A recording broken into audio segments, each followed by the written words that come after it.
people, and today we're breaking down film on Monaray Baldwin, Miami Dolphins UDFA. They added out of Baylor. I'm a very big fan of this pickup. I think he's like one of the sleeper UDFAs that I haven't seen mentioned a bunch.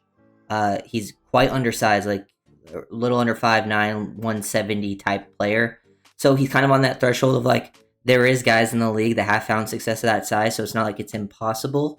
But this guy is a burner. He's got 4.32 speed. He's reached like 23 miles per hour on the GPS, and he's on Bruce Feldman's freak list. Not just for how fast he ran, he can bench around 365, which is more than double his weight. It's actually ridiculous. And for me, also make sure to drop a like down below. It helps out, push out the video for the YouTube algorithm and all that. But for his size, this is where I go to with receivers of this size. There's a few thresholds you have to meet. Like, one, you have to be a certain level of athlete, which he is for sure. Like, he's above and beyond that level of athleticism you have to have, which most small guys are to make it the next level. But where I think they can usually find some success is, one, their toughness and play strength, which he has above average toughness and play strength. Like, he's actually pretty tough to bring down. And then also another thing is making catches down the field, like tougher catches and tracking the football. A lot of smaller guys, they have limited catch radius, so the ball has to be accurate. So being able to make these catches that aren't perfect and make some tough ones, which I think is like the biggest strengths of his game. You throw him the ball, he has really reliable hands. He's a really good downfield tracker. I think the rest of his game is he basically just ran vertical and ran a lot of screens, which I think McDaniel can find a lot of fun ways to use him. He also could be a potential return man for you. That I think will give him a chance to make the roster. I think he will have a tough shot to get there, but like, he is a prime practice squad candidate.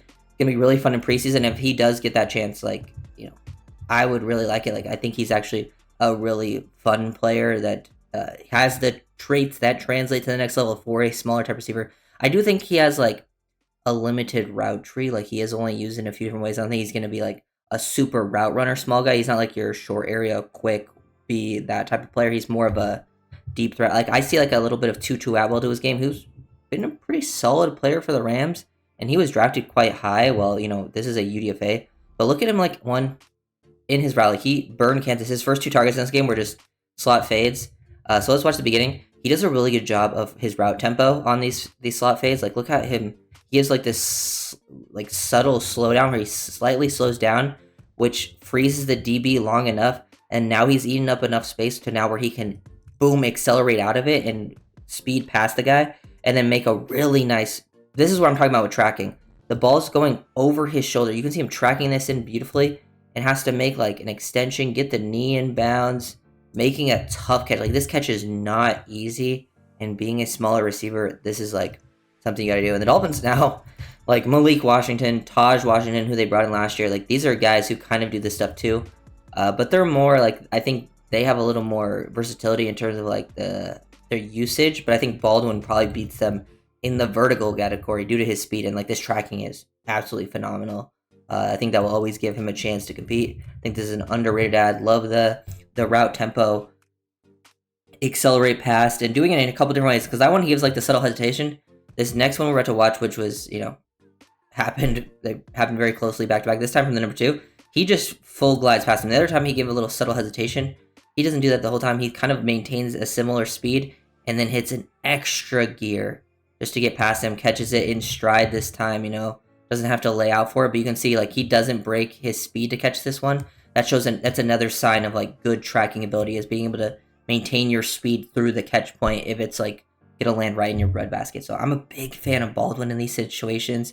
His vertical prowess, and like, Baylor didn't always play him a ton either. Like, he was still like their most productive guy, and he was like in a rotation.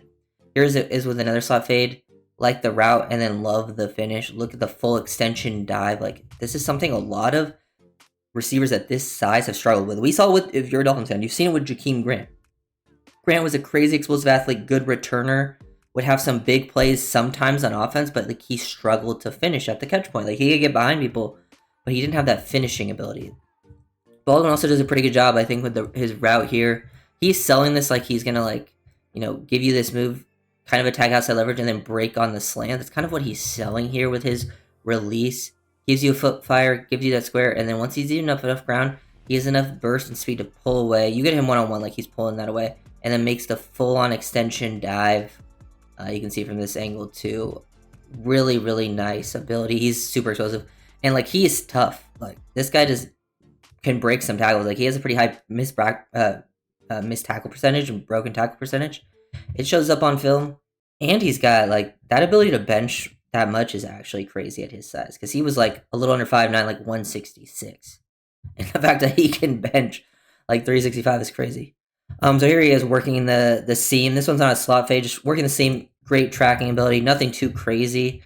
He kind of, is planning to work his route, kind of selling with his eyes here. Like he's going to break across the middle and then gets down right perfectly without breaking stride to split the corner and the safety and cover 3. And then he's able to, like, this is kind of an awkward angle because usually when you catch this ball, and you're looking on the inside shoulder, he's like almost straight, like even with the QB. The QB is only a little inside of him. This can be kind of an awkward angle to catch the ball at, and he just makes it look effortless, like doesn't slow down. This is what gives me actual, like, some hope with him as a receiver. And if the Dolphins do keep 6, like, I wouldn't mind if they keep 6, and they already have 4 locks. If the 5th receiver is one of the big, either UDFAs like Armstrong or Weiss, and then the other one is like one of these smaller, quick, fast guys like either Baldwin or Taj Washington, I think that would be interesting. But either way, they're going to keep some guys that I like at the end of the roster, and I'm sure they could keep some of these guys in the practice squad. Baldwin being a UDFA, unless if he completely balls out in preseason, you got to keep him on. But if he's just sort of, another name there, you can keep him, potentially develop him, even raise him as like a guy that's a returner. But like here, like this gives me some hope as his ability as a returner too, because they threw him a lot of screens, and I wouldn't say he's more of a north-south guy, but like he will break some tackles. Like he has that extra explosiveness. Like if you get an arm tackle on him, he runs through it. Like here, breaking a tackle at his size is actually pretty impressive. He's a lot tougher and more physical than you think, which I think is a huge component for a lot of these players of this caliber. If you can play with just a little bit of toughness. I remember like Devontae Smith is a little bit of a different, thing, but I remember people being questioned because he was super skinny, but like he had great play strength. Also had great length too, which helped with the catch radius stuff. But having great play strength, like here, when you get to see like his ability, he does a really good job of turning into like shifting his momentum because this ball's starting a little bit high, but he does a really good job of like getting upfield pretty quickly, running through a tackle, at least falling forward a little bit for an extra couple of yards. Like he doesn't stay on his feet completely, but he's not going down. Like most of these guys would, once they get hit, are going down, and he might get to the 49, but he's able to sit on his feet, fall forward to like the 46-yard line. That's kind of his game. Here's another example of like where you like his yak. Look at him shift his momentum. This ball is one good placement by the quarterback, but you give him good placement, and he does a really good job bending in that lower half and shifting his momentum to catch it and get upfield, which allows him to maximize his yards. Because if he catches this and freezes for a half second, he's not shifting his momentum. This guy has a better chance to ruin his angle. He might have to cut this back to the inside, but since he catches it in stride, that can be all the difference sometimes.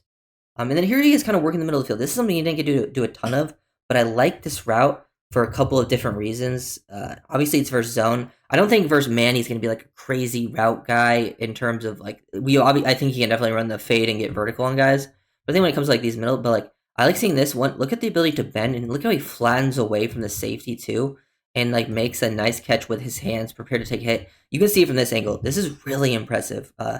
One, I just like the route angles, and then once he works around, look at the bend in the lower half, the flexibility to really get around this line. This is what you got to be able, if you can bend like this, you can work the middle of the field because you have to be able to bend to get around these guys by avoiding contact, but able to stay in front of the safety. And then look at once he gets on this path to flatten away, even his angle slightly works away from the safety, catches it, prepared to take a hit. I really like that. It's the subtle details sometimes. Another example, working down the middle of the field, snap that head around. Verse zone again, like he sees once he works back this second level defender, identifies the coverage, like get his head around, be ready for the layered throw, he's ready for it. Just be a reliable target, make a nice catch, make it look easy. Here's another slot fade. This one doesn't get completed because the QB misses him, but like he was getting open. This is versus LSU too. Like obviously tough competition. Like he wasn't facing no names like for the most part. Like he beats his guy, and the guy was clearly playing for a vertical route. Like he's playing off the ball, and I think Baldwin does a good job gliding. Like as I'm talking about route tempo, like he knows he has time here, glide and then accelerate to pull away.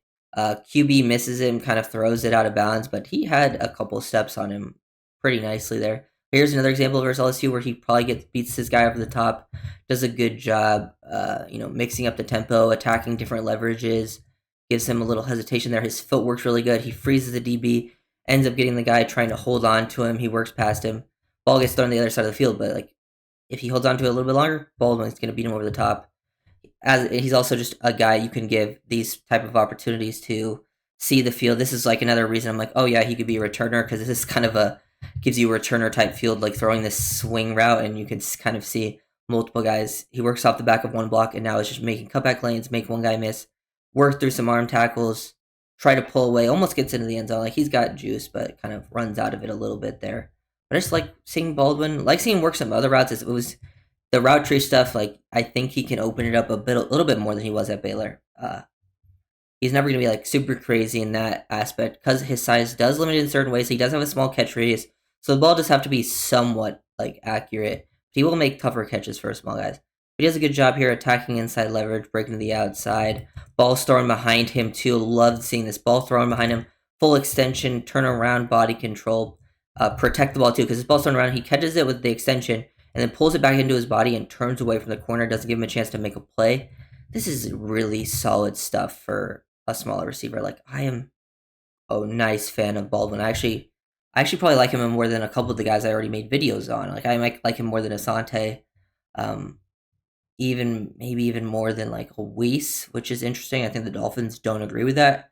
But Baldwin's fun, and I think it's a guy that McDaniel will want to try to get involved in some capacity. It should be a fun UDFA, just like in receiver battle in general at training camp after the top four. That's kind of locked in stone. So even if you comment, subscribe.